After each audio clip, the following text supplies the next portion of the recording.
Kaya namin dati, mga 70 na pero sobrang libo. Talaga? Oo, uminom ng Viagra. Oh. Mainipin. Pag inom ng Viagra, hindi pa rin may effect, inom siya uli. Oh. In 15 minutes po, nakawalong Viagra. Ha, walo? Oo, na-overdose, patay. Patay? Kawawa. Hindi mailibing yung bangkay dati. Bakit? Kasi kung saan namatay, doon umipek.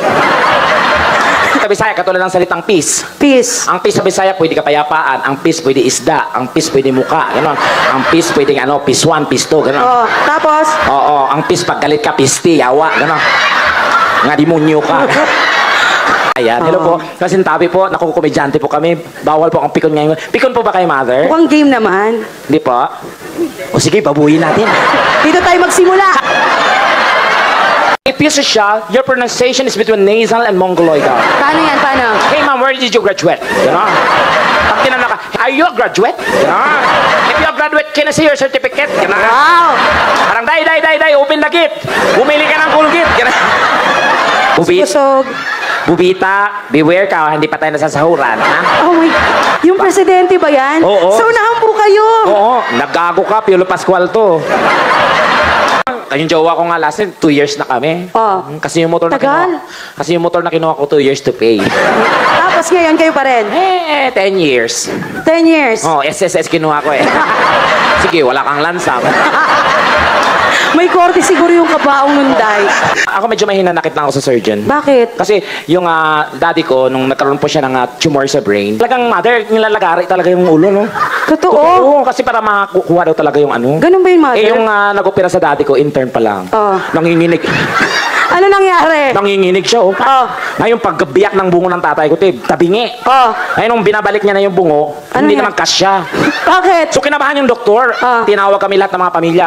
Sir, pasensya na kayo kasi bago pa lang po ako. Paano po to hindi na namin maibabalik yung bungo ng tatay nyo? Oh, tapos? Nag-suggest na lang ako. Ano sinadjust mo? Huwag mo nang ibalik, Dok. At least open-minded siya. Huwag na kayo sa babae, Dok. Saan? Saan na lang ba dapat? Magastos na yung mga babae. Ha? Oo, in real talk. Pag babae, i-date mo yan, gastos. Di ba? Pag nabuntis mo yan, gastos. Hoy? Mamakla ka na lang. Sa bakla, wala kang gagawin. Sing sarap, pero di sing mahal.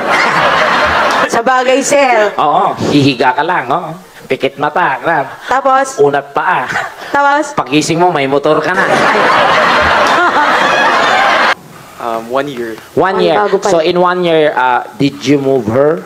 Ano did you move her? Kung nagalaw niya na ba? Tama ba English? Did you move her? Or are you moving her? Lalo, tumatayo pa ba si Junjun? Ilan taon na ba yung lolo mo? Mga nasa 70. 70. Oo, tumatayo daw pag inuubo siya. Paano yun? Isang ubo, isang tayo. Tsaka matitigas yung waray, no? Kasi I'm so proud being Ilonggo din. Sa Ilonggo, wala kang makitang bad record.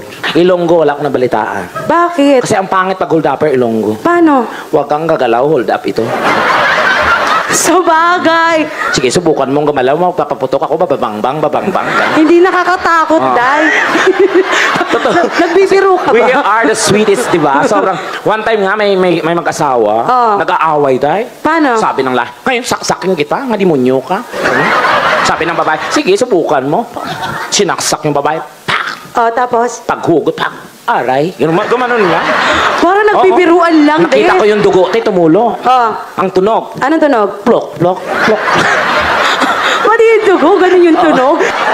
Song yan. Bakit? Diyos ko, punyeta mga ubigay nila, pipinggirin ka lang, 5,000 ka agad.